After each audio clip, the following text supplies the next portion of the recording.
Hello, Tomies.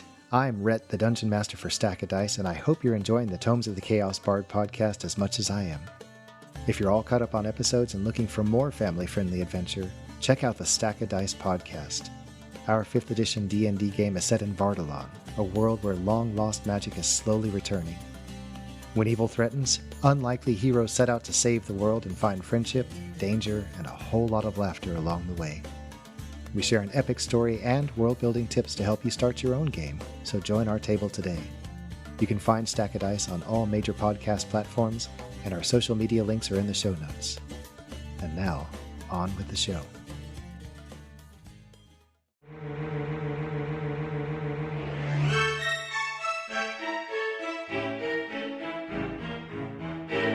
You are listening to Tomes of the Chaos Bard. Welcome back, listeners, to Tomes of the Chaos Bard. I am DM Dave, and to the left we have... Henley, Boudreaux. Groth and Lila, Roscoe. And Fenrir. And last time, Henley and Fenrir found out that Mendrick did not write the letter to the bandits back at the Hollow, and that Mendrick is in talks with the Duke about making the Hollow Mines a new prison mine. They met with Brighton, one of Garotha's friends, to figure out how to get them into the Duke's party, because Brighton works there. Roscoe sealed the deal with Arthanel to get him into the party as well, and in return, he healed Alim. Shazam. Bam! So last time we left, Arthanel just put away his little magic gem, sealed it up, And put I it in have his belt. absolutely no idea what that is, right? No. Great. It did give an orange light in the whole room and give you feelings of positivity, of hope, and actually made you feel physically better as well. Ooh. And now Alim is now touching her face and feeling her hands, and we left off with her saying, "I am whole." And she's still touching and feeling herself. Bromstrom kind of like shocked, of course. Miss Alim, is that you? And Alim looks up at him and says, "Yes, Bromstrom, I haven't felt this good in a long time." She looks towards Arthanel and is like, "Thank you, kind sir, that I don't know how to repay you." Arthanel just gives a slight bow of the head, and he says, "It was all part of a deal with your friend here, Roscoe. My job here is done. Sir Roscoe, can we go meet with this contact of yours?" He's finalizing stuff. So as soon as I have the details as to where we need to be and when we need to be, you'll have them. "Very well. My job is done here. I will return to my tent. You will know where to find me." And he just bows at Alim and he walks out. Boudreaux gives, when he leaves, gives him like a deep, almost bow, I guess. Okay. You can tell that he's very respecting, he really respects this guy. And he gives a nod back. So Alim turns her attention to Bromstrom because Bromstrom approaches her and like puts his hand on her shoulder. And she's like, "Oh, my dear Bromstrom, you have been so kind to me the last couple years, but I know what you've done. And I am going to release you. I would like you to pack your things and leave by morning." But, Alim, "I forgive you for what you have done, for I know where your heart was. But you did it in the wrong way, and I cannot stand for that. Please leave, Bromstrom. This will be better for both of us." You see Bromstrom, like, he's sad, but he's also very angry. And he looks at Roscoe and Boudreaux, shooting dagger eyes, and then he turns and leaves. It's not what I intended. Boudreaux scooches over to Roscoe, just kind of like, "Oh my goodness." "So, now that I have a clear head, would you like to talk about the Hollow?" I would, if you are up for it. I haven't felt this good in a very long time. It's like two minds have now melded into one, and I think clearly now. That's good. Did you still need to meet with the Duke? Yes, I would still like to meet with him. There is one particular thing that I wish to do before I leave. Where are you leaving? Well, for a long time, I've wanted to go back home to Dengal, back where my family originated from. And now that I can think for myself, I'd like to return there. So I do still plan on selling the Hollow and just starting a new life, though probably a very short one, returning back to Dengal. And can I ask what it is that you need to do with the Duke still? I wish to punch him in the face. I like this lady. Yeah. All right. I don't know if we can do that, though. He has caused my family much hardship with his past antics with my father and everything, and I wish to repay him for that. Well, I have a counter proposal that keeps you out of jail. I doubt that he would throw a 94-year-old woman into jail for very long. What if you just didn't sell the Hollow to Mendrick? Because he's in cahoots with the Duke. And instead just sold it to Dwal, who just wants the mines, is going to let the city do whatever the city wants. I could very easily do that, yeah. Though I feel bad for Noland and his loved one, Grendel. I feel bad for them as well. Maybe I'll take them with me. I think that would probably be a good idea. Oh, that might be real good. They probably need... I'll talk to Joanne and see. But I do agree. And you said this Dwal would like to purchase the mines? Yeah, he's willing to...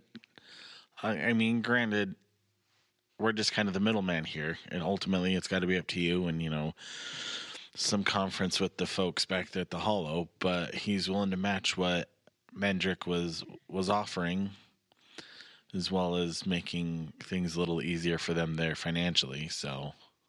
Well, if you feel that Dwal is the right answer, then I will go with that. I owe you, your group, much for healing me and taking care of me. I do believe that now that I can prove my sanity, I could go down to the civil center and work out a deal there to get the Hollow into you.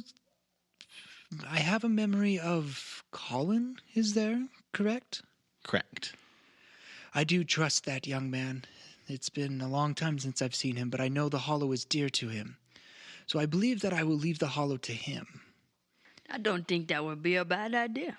Sounds good to me, and I'll be meeting with Dwal tomorrow morning, first thing, so we can get something signed up with him. And if you could just have him meet me, if you are going to speak to him, have me meet me there tomorrow, or we can have some kind of discussion between me and him about the price and everything. Yep, I'll be meeting him first thing, probably around 9 o'clock, so I'll just see if he's available maybe around 11 o'clock.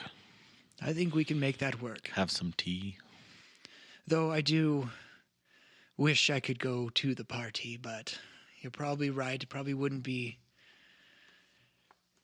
I don't know. But it would be glorious. I have heard that you can write real angry letters, You could even embarrass him somehow, but you didn't hear that from me.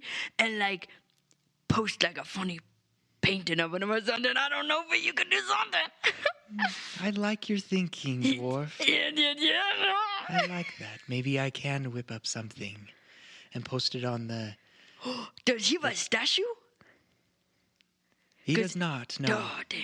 I'm gonna say you could put a funny hat on it or something. Well, he's already wearing a ridiculous hat. And it's only there to cover up his baldness. Oh, yeah. Oh, yeah. Can I make a suggestion? Yes.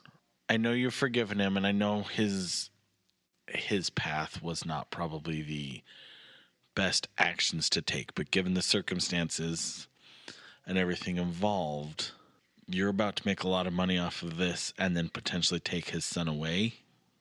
If you're going to take them, make amends with Bromstrom and take him with you. He's cared for you for so long. His son's about to lose everything if you make this deal. I think it would be good for all parties involved to just make amends and move away and be done with Mendrick completely. Because ultimately, I mean, can you blame... Grant, you've got to understand that he was dealing with your situation as well. And sometimes, there was two sides to that coin. And he was trying to do what he thought was best for his son. I will only take Noland and his wife-to-be under their permission, of course. Bromstrom, however, he kept me in this condition. I know that he's mentioned to you that he has seen clerics and such, but he had not. He had never tried to heal me. Him and my dear sister, rest her soul, they've always had a rough life because of her being an illegitimate child. So people look down upon them and everything.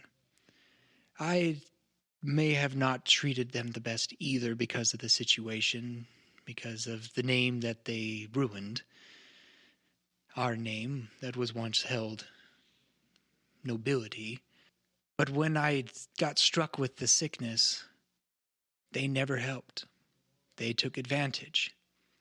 A lot of the money and wealth that I've had was all used in good purposes. Bromstrom used it to take his children, his two older children, put them in good schools and everything, but he stole every penny of mine to do that, and even to help his dear wife when she died. I can forgive him for what he did in stealing my money for a good cause, but I cannot forgive him for keeping me in that condition for all those many years. That makes sense. That makes perfect sense. Makes sense. I just want to bring one more concern. The locket. Do you remember giving me a locket prior to the tournament? You see her reach up and grab something, but it's not there. Yes. So the other side of you threw it at me and I said, do remember. Use that to pay. Well, I took it and I went down to use it to pay for the entry, and it was incredibly valuable. It's like 1,000 gold pieces. It was quite a bit. I didn't use it. I brought it back and met with Bromstrom, and out of, good conscience and faith, I gave it back to him, and I said, this needs to stay with the family because I couldn't use it. He's got that locket, so can I ask what it is? I mean, why it's so valuable? Because don't get me wrong, I could use 1,000 gold right now, but I couldn't do that. It is just an old family heirloom that was made for my mother. My father, Cornwall, made it for my mother, and that's the pictures that are in there. Maybe we could ask for it back. He hasn't left yet. Yes, I would like that very much back in my possession. He has taken too much from me already. Okay. We'll go cautiously talk to him real quick for you and see if we can't get that back, and then we'll be on our way. Yes, and I will be here for anything that you need. I owe you two, your group, a lot. And I appreciate your sticking your nose in our business, we could say. Yeah. Sometimes we're good at that. But yeah, I guess then we'll go off to talk to Bromstrom real quick to see if we can't get the locket back. Okay. So you go up. You can hear him moving stuff around, and you can tell by the noise and looking into the room and his actions, you can see he's very irritated. So I'm going to have, obviously I don't have my glaive. Yeah. But I'm going to have one of my daggers kind of just not like in my hand, but like ready to go. Okay, kind of resting your hand on your Just dagger. kind of like, just like right there, because I don't know. And I'll politely and yet nervously knock on the door because this guy's like twice my height. So he turns to you and what? I want you to know this wasn't how we planned on this going. And even after everything, I tried defending you and asking Aleem to let you stay. This was not my intention. He's just being quiet. That being said, I need to inquire about that locket and recover it for Aleem, please. And he goes over to one of his bags that he's packing and grabs it out. And he just tosses it to you, but he tosses it like right in front of you on the ground. Can I roll Can to I catch roll it? to catch it? Yeah. At the same time? Can we do that? Try and catch it? Sure, make a, let's see. You want like a dex or like an Sleight of hand? acrobatics? I'll let you choose. Choose acrobatics or sleight of hand. I rolled a 12. Okay. 6. That's All a I can combined think of- 18. I was All that I behind can him. think about right now is, you're fired! And that is what we're saying, Yes, right? exactly. You're fired! Yeah, Roscoe, you are able to catch it. Yeah. With a little bump from Boudreaux from behind you. He's like, oh, I'll get it. Oh, never mind. Oh, sorry. So you're able to catch it before it hits the ground. Look at him and be like, thank you. And I'm sorry, and I hope things work out for you. And he just blankly stares at you. I grab your arm and pull you out of the room. Okay. You guys heading out now? Yeah, I'll just head down, give her the locket, be like, don't lose this. I'm going to put my spells She thanks away you. now. And yeah, that's all I got. And then, I mean, tomorrow morning, obviously, Okay. we'll need to meet with Dwal, but that can Okay. be a quick conversation. Perfect. Okay, we will jump to Fenrir and Garotha. Yay. Heading up Zeb to... does not look excited. I'm super excited. Okay, so we head up to the Monarch District. You guys get to the gate. There's 2 guards there, of course. Do I recognize them? Yes. Jeff you and do. Larry? No, Wasn't it- different ones. I hadn't met Jeff and Larry before. Oh. Generic NPC 1. Enter here. We'll edit the name later. Yes, but it's the other 2. But anyways, yes. Yeah, anyway. It's them. Brighton walks up to him and he's like, I need to take these 2 up to the Duke's Manor. They are going to be trained for helping out with the party here coming soon. And he hands him a bunch of papers. Larry starts looking through it. He's like, yeah, it all checks out. Yeah, go ahead. And you guys start heading up. And he turns to Garotha and whispers, he's like, I'm glad that worked. You mean it wasn't supposed to? These are not my papers. What? Why does that not surprise me from you? I'm just glad they didn't look at it too closely. But anyways, yeah, let's head up. So you guys head up to the manor. There's a lot of busyness going on, a lot of cleaning, a lot of preparation, a lot of decorations going up. Brighton takes you to this tall, middle-aged and lean human. And she's dressed in like a fancy but functional red dress. She seems very calm amongst kind of the chaos going on. People are rushing up to her, talking to her, and she just gently talks to them, points them in a direction, and they head out. She's somebody that I recognize. You would recognize her. Her name is Eileen Frank. She is kind of the party planner. If there's some big celebration or some event happening, she's the one who controls everything. You, Garotha, would know that she's a very kind person, a very organized person, and you've never seen her angry. She's just very calm. Yep, she's just very calm. Till You've- today. I'm going to relay that information to Fenrir over here and who she is. Brighton goes up and he's like, Eileen, I found us a bard that could possibly do it. He wants to try out for the entertainment part of things. And she kind of turns to him and gives Brighton a smile. And she's like, You always find a way to make me smile. I really appreciate it. Who may this be? Oh, this is... It's kind of weird to see Brighton kind of standoffish. Not standoffish, but not as forward as he normally is. Nervous. He's very... he's stumbling a lot. Mm-hmm. Oh my gosh, does he actually like her? Oh. You would know that she is married. It's kind of weird to see him acting this way. Right. He's like, yes, this is Fenrir. Fenrir, this is Eileen Frank. She's the one who you will be trying out for. Awesome. How's it going, Eileen? Going very well. So you are a bard. Yes.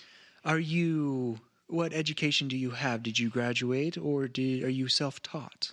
No, I graduated. I graduated from Quillian's Flagonaires College of Arts. That's a very highly esteemed bard college. I studied there amongst other places around in Keleth, and very, very well. What other places have you played for? just honestly, just bars here and around in different cities in Keleth. I played a little bit in Hayden's Hollow. I've did a little bit of a show down in Dale, I believe, was the name of the town. Glendale? Glendale. Oh, okay. Yeah, Glendale.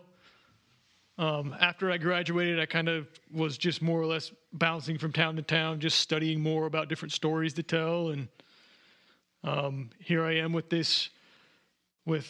Lila Grotha here. She's part of our group, and we have 3 or 4 others. And we did have this one time where, as we were on our journey here up to Glendale, we encountered an ankeg. And an ankeg? What is an ankeg? Oh, an ankeg is it's like this big, giant, massive, like ant-looking thing. It has 4 different. I think this one had 4 different like claws and things, and it can burrow underground.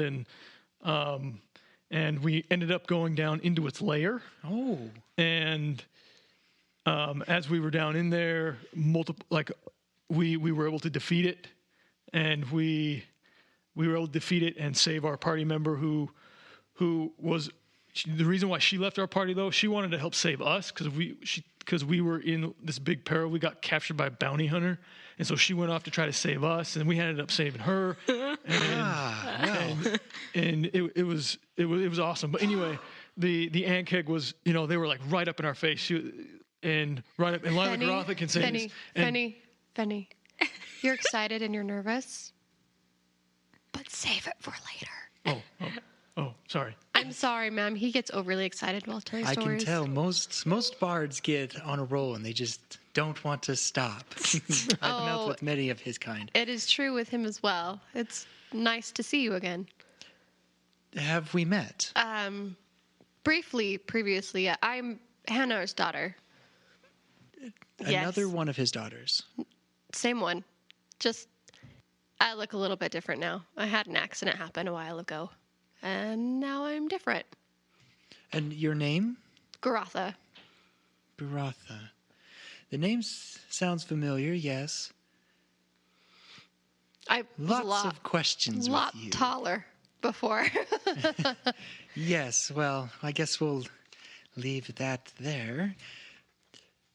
But we'll have to talk more, because that really intrigues me. But I do need to get with... Yes, ma'am, of course. Mr. Fenrir's audition here. So, what instrument are you going to play? So I have a plethora, but my best one is the viol. I kind of pull that out and show her. Very nice. I also have a drum here that I will incorporate into a few things. Okay, well, I won't hold you any longer. Go ahead and demonstrate. Okay.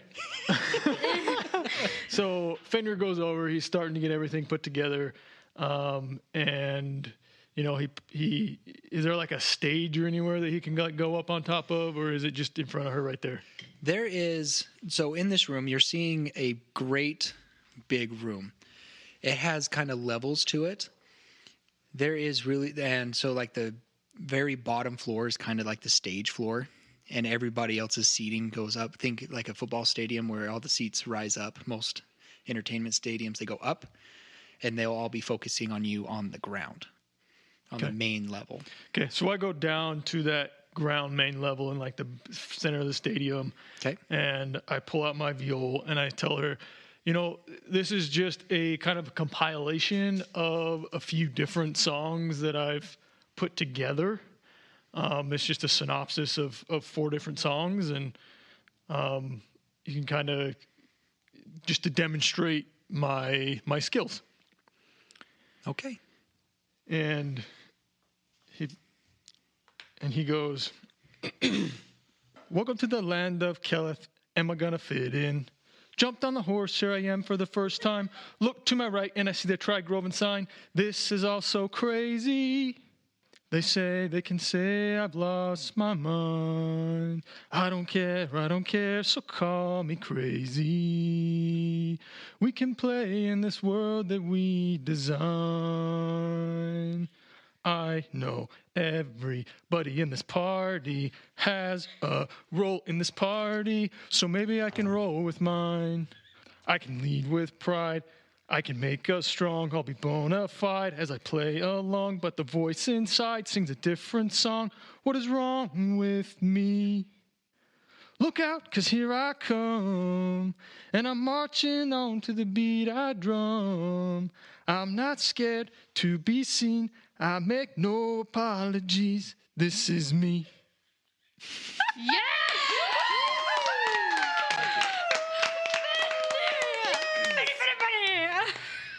I originally was going to have... Encore! Beautiful. I was originally going to have you roll something, but I'm not going to have you roll anything. That was awesome. That was so cool. I haven't done this for a very long time, or if at all in this podcast, but give yourself a inspiration die. Woo! Yeah. First one. I think it is the first I think so. So as a DM... We talked about giving it to someone else, but we never did. We never did. So as a DM, if I really like the role playing or the planning or something that the characters did in character, I can give them an inspiration die. As which a pretty much reward. exactly. It pretty much gives them advantage on any 20-sided die that they roll. They get to decide when to use it. So Eileen just sits there listening. You can tell she's enjoying it. And when you finish, she does that very polite, soft clap. I think that was lovely. Thank you. You can definitely have that spot. Sweet. And I think we may move you to near the main attraction that night. That was very well done. Oh, cool. Thank you so much. Your studies have paid off. Yeah. Yes, they have. So about that ant keg, Yes, we may talk about that later. There's much that I need to get back to and prepare. Okay. Brighton, will you make sure that they get the proper paperwork and make sure they get it this time? The appropriate people get the paperwork this time. Yes, ma'am. And she just politely bows her head and she's like, excuse me. It was nice to see you again, Garotha. I get that all the time. You too as well, ma'am. Yeah, and she leaves. Dude, that was awesome. I didn't know you were that good. You didn't ask. I mean, you haven't ever heard me play down at the... Weren't you there that first night that I played down there? I was Where not. did you leave? I was... Where did you play at? Stubbs Pub and Grub. Oh, I don't visit that place very often. Isn't that where we met you? At the Hammer Tavern. Oh, that's right. Yeah, the Stubbs Pub and Grub is a little too high class for me. It always has been. I prefer hanging out with the miscreants a little bit more. They're more my people. Gotcha. They are fun to hang out with, but they don't quite have the money I'm looking for. I can see that too. Yeah. They like to spend it on drink rather than entertainment. True. Okay, is there anything else you two So would like to Brighton, do? about this paperwork that you stole, come tell me about it. We don't have to do it now. Right. And he takes you aside, and he just explains that he's snuck it from Eileen to get you guys up here to it. If you guys, depending on what you guys wanted to do, he has a lot of the paperwork that he can forge and take care of. I mean, that's what he was good at. So. Yep. Okay. Anything else that you wanted to do up here, Fenny? No. All right. Okay. Well, But now that I got permission, we can head over here and we can go get these officially signed. And so you guys may be able to get up here. However, with these, you do have to come straight here. If you are found kind of wandering the Monarch District with these papers, that you will be escorted out and they will be taken. So you got to make your way straight up to the Duke's place, the Duke's Manor here. all right. Nobody, and you have to make sure they're visible so nobody, stops you or anything. But I will need, you guys could probably come, I don't know. Well, Garotha, you're coming with your dad, right? Yep. Okay. So your dad could probably, actually, I could probably take you to him. You guys could plan out some That would stuff. be wonderful. But Fenrir, we'll go take care of your papers right now. Awesome. We'll go escort Lila, then we'll take you. He's never met Lila. It's Garotha. Sorry, Garotha. We'll take Garotha there and take care of that real fast. So he takes you to your dad, Hanar, leaves you there, and he takes Fenrir to get your paperwork filled out. Did you want to have a conversation with your dad at all, or just kind of hang out? We can hang out and talk, and then Lila makes an appearance again, asking where the best place in the city to buy some new clothes, because she needs something fancy for the party. Yes, we could probably find some good shops. How much money do you have? I got a bit. It depends on... I mean, I want something fancy, but I'm also probably only going to wear it once. You know what I mean? So, mid-range. A lot of the mid-range things that could go for 10 to 50 silver will probably be in the Central District. Great. What if I wanted something a little bit more? You would probably, if you expensive? want anything from the Monarch District, it will be more of 100 silver plus. Great. I can probably afford either one of those. However, if anybody else in my party wanted to do anything, I don't know that they'd be able to. So probably just for mid-range. It'd be great. Central District would probably be the best. Oh, thank you, sugar. And the place probably to go to is Rags to Riches. Rags to riches. I think I've seen it. Passed it a couple of times. You may have if you've been walking the Central District quite often. Great. Yeah. As always, it's been amazing. Yes, I do have your proper paperwork. Oh, no. I'm sorry, sugar. I got so distracted Oh, talking to you. Here, come with me. I can help you out with that. So he gets you the proper paperwork. It's the paperwork that has like a yellow, it's a blue paper, but it has like a yellow border around it. Uh-huh. Specifically for the party. Correct. Did you give me one or both of them? Fenrir already got his. No, but because I had my plus one. Yes. There was the two of them. He can get one for Roscoe as well. Okay. Correct. I will come pick you up the day of the party, just an hour before the party begins. All right. Now, because there is two of us and we can kind of, we share. Do you want me here or do you want Garotha here? Which will be easier for you? Though I enjoy your company, I do want to spend time with my daughter. Of course, I understand. But you may make an appearance every now and then, of course. Oh, well, thank you. Just not too much, because we don't want too much attraction drawn to you. I'll keep it low key, of course. Yes, I appreciate it. Thank you, sir. Okay, so you are escorted back down through the Monarch District, back to the Central District. Okay. As you guys were traveling through the Monarch District, you do see lots of really fancy places. There's a few wizard shops that have magical items and stuff. Fanny, did you want did you want to see if we could stop and see any of those magical things before we head out? I mean, I can't afford anything in those places. It'll be okay. You can't afford it, but I didn't waste all my money on something that we didn't win. Ouch. Brighton speaks up. He's like, you guys probably wouldn't be able to afford it anyways. How would you know? Well, I've taken a gander at some of those things. And Yeah, I've heard about your gandering.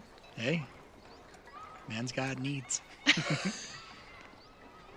So what was your deal with Eileen, Brighton? What do you mean? Oh, Sugar, Garoth has told me all about you. You never stumble over anything. She's just my boss. I was just trying to... Just your boss.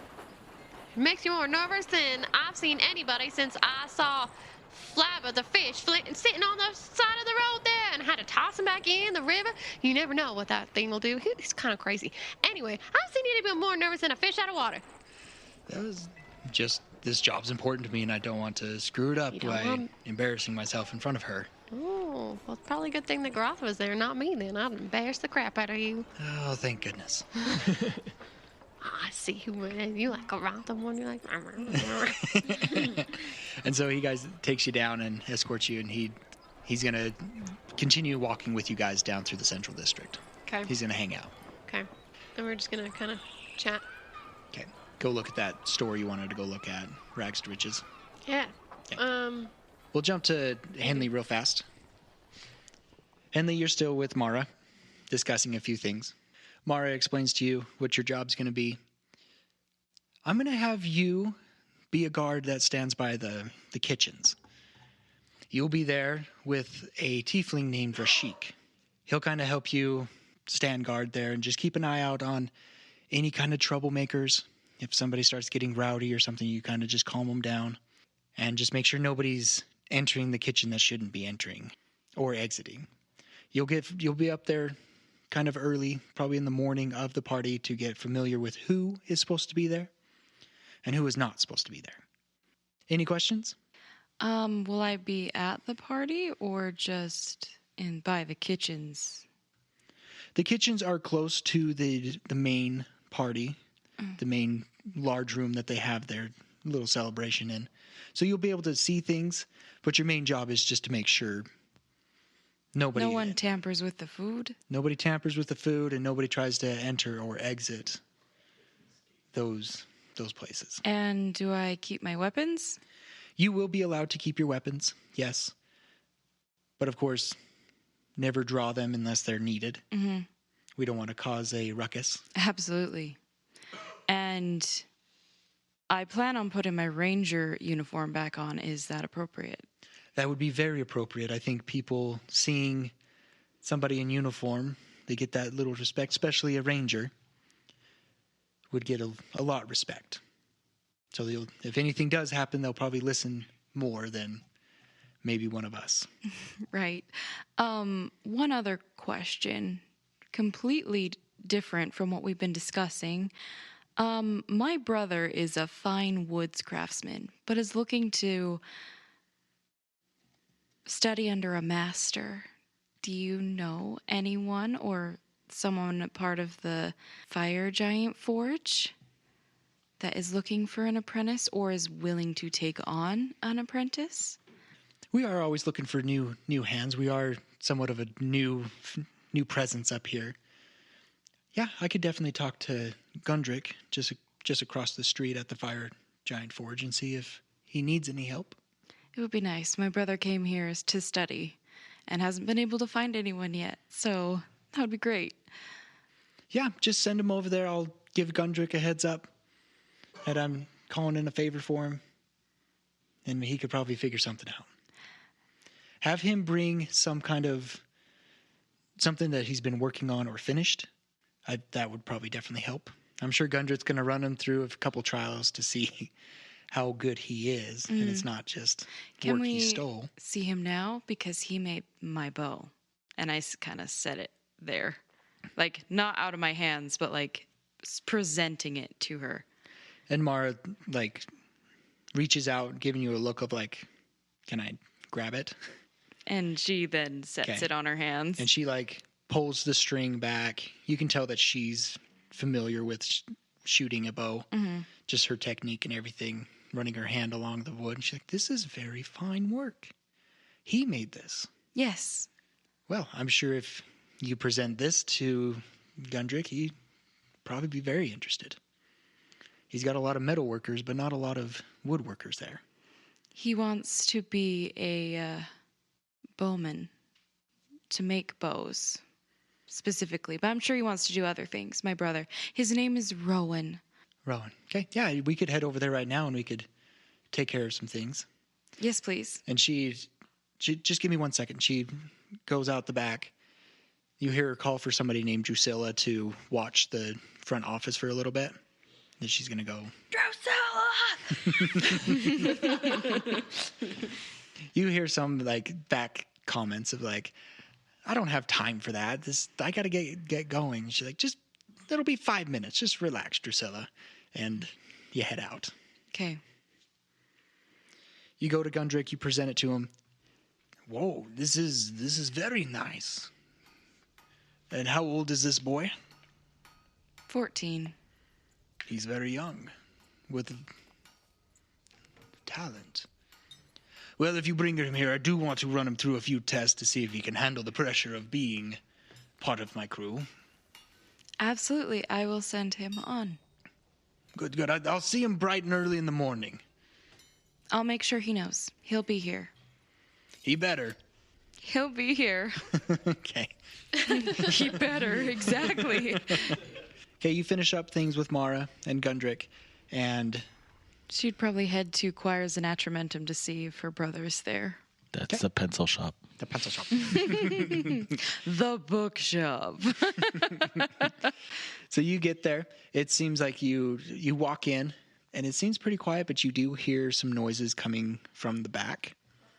As you make your way through, you walk into the kitchen, and you can kind of, as you get closer, you hear giggling a little bit. She starts to sneak. Okay, roll a stealth check. 1. It's not a 1, That's an improvement. but it is in the single digits. I Hey, didn't slow think a and 0 steady, was okay? possible. Slow and steady. Slow and steady. You're getting better. Slowly. Only by 2. That's a 12. Well, that's not bad. Well, I have a +7 to my stealth. That's very helpful. Okay, you're able to sneak up and you kind of open up the door to the kitchen. You can see, like, they're cooking dinner. And you just see them playfully. Who's them? Oh, sorry. It's Lizbeth and Rowan.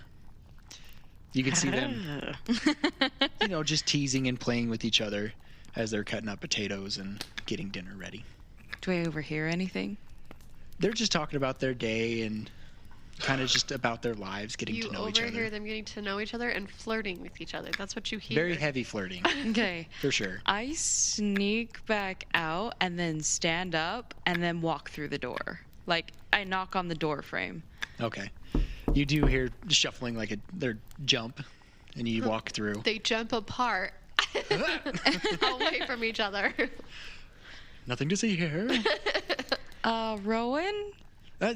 Yes. Oh, Henley, hi. Hi. I'm I'm- just helping cooking dinner. Uh-huh. Okay. I may have found you an apprenticeship Really? Where? with Gundrick at the Fire Giant Forge. The Fire Giant Forge? Mm-hmm. That's really? I tried to get in there earlier, and they said they weren't looking for anything. Spoke with the leader of the Swords and Shields so that I could be a guard at the party, and I showed her your work on my bow that you gave me, and she took me to Gundrick, and I showed him the bow, and he wants to see you bright and early tomorrow. Lizbeth speaks up. She's like, "That's awesome! Congratulations! Thanks. Thank you, Henley." You're welcome, Rowan. That's what a big sister does. Look out for her little brother. I appreciate it. Yeah, I haven't had much of a luck. Yeah, that's what Lisbeth's dad told me. You were been hanging around with Lisbeth. Just trying to help out, maybe earn my keep. Of course. Like Mom said, Mom taught us well. Yes, we always got to keep going. Have you written her a letter yet? No. You Have you? No. Okay, we're good then. We probably should write her. Yeah, we probably should. She'll probably. She might send the whole everybody after us. Yes, indeed. I just imagine them like staring at each other after the no, and there's this really bad like pregnant pause, like oh crap. But relieved that the other one hasn't done it yet. Yeah. Oh, good. We're both in trouble, not just one of us. But yeah, I should probably I'll finish up dinner here, and I'll probably go write that. I just gotten busy. Me too. Yeah.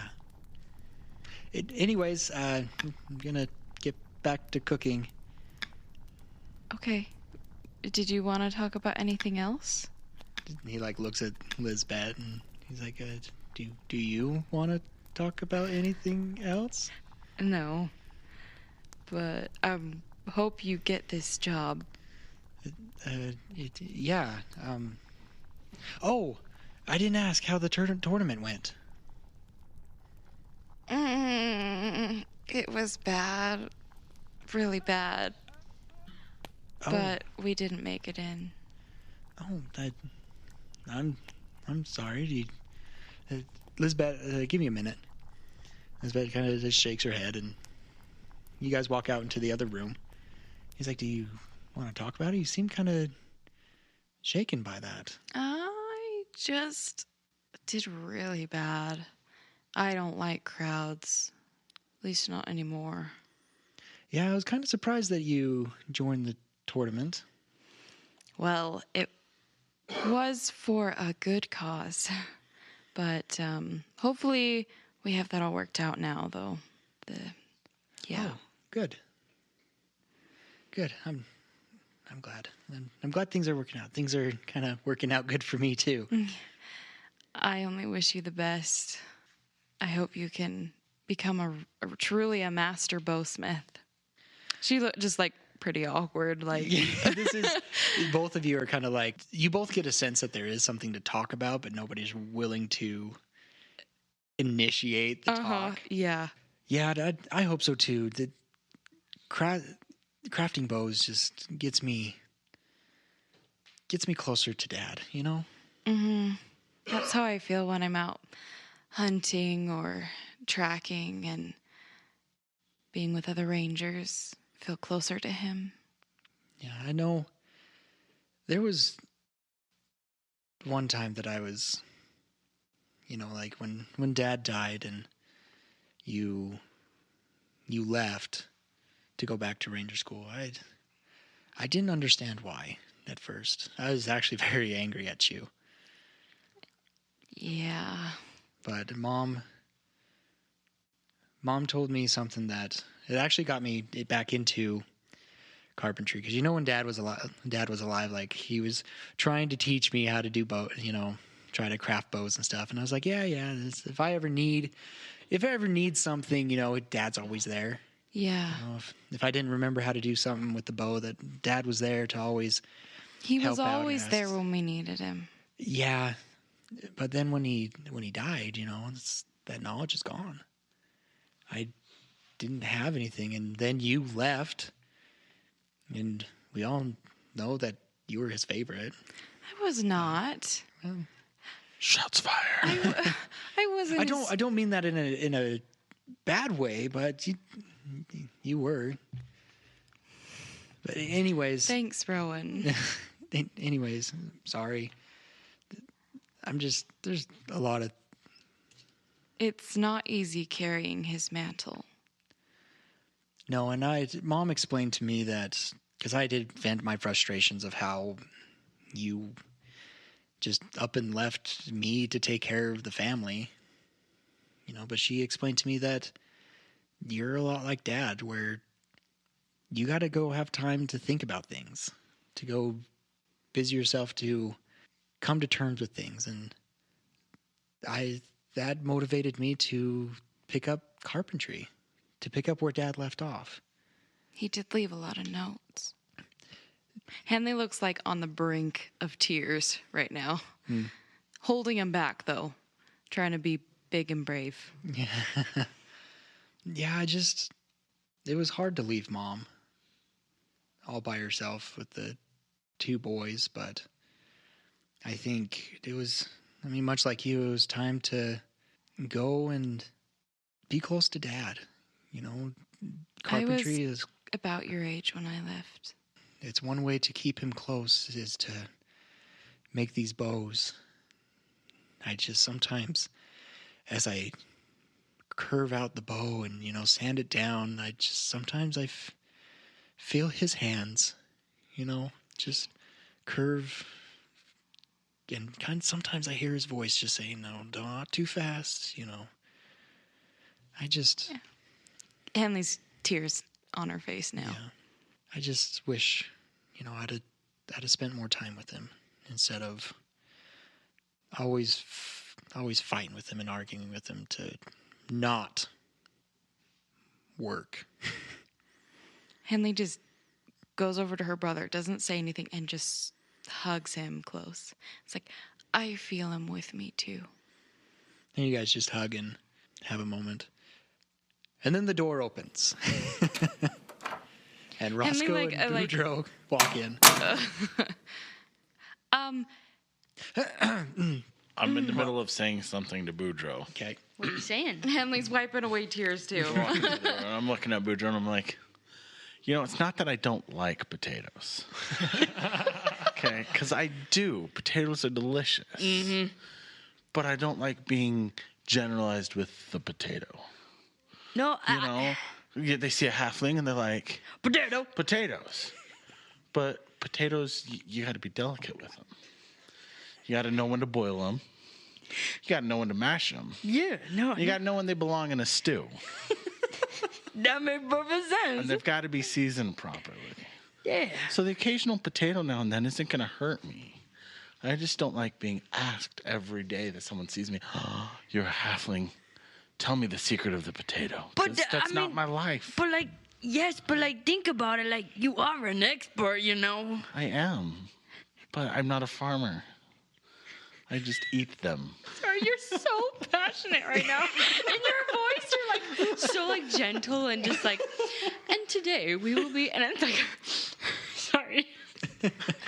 And you glance up and there's Henley and Rowan just staring awkwardly. You could see that they had been crying. I'm going to just look at them and be like, I hate potatoes. And walk off. Speaking of potatoes, I need to get back in the kitchen. Yeah, I got somewhere to be too. Good catching up, Rowan. Yeah. I'll go to the kitchen too. That makes perfect sense. I see what you guys making. Huh? I guess you can tag along. No, of course you want me. Okay, they're in there just making some potatoes, of course. And I know there's a certain person that doesn't like me in there. Yeah. Lisbeth sees you walk in. She's like, no, you are not helping. Whoa, no, I got more experience than you. Before you touch anything, you need to go wash. Wash what? That. She just points at all of you. He pats himself and he's pointed to all of me. Why is Garatha and Lisbeth not already best friends? He pats himself in the chest like, me? And dust goes poof. And Rowan's like, that's probably here. I'll show you where the wash bin is. No, I'm not doing that, you dumb. And then, well, you're not cooking in here. but I can do that. Shoot out, literally physically push out, not even shoot out at this point. Yeah. And then at some point you hear a, no, you gotta make me, and you're and he runs out the door. Well, that was weird. I hear Rowan saying. Okay, I think we'll wrap it up there tonight. Thank you guys for listening. Big shout out to D.A. Nichols, as always, for writing our music. Also, check us out on our social medias at Tomes of the Chaos Bard on Twitter, on Instagram. Email us at chaosbardpod@gmail.com. Also, shout out to our sponsor, Nerd Alert Treasures. Use Tomies for a 15% off of all her stuff. Check it out. There's lots of fun D&D dice bags, and they're customizable too, so don't forget that. Also, give us a 5-star review. Solomon will give you a shout out, a rating, and a review, so we can give you a shout out. With that, I am DM Dave, and to the right we have Fenrir. Rusco. Lila and Garatha. And Henley. And until next time, we unroll the scroll to tell the tale. Bye!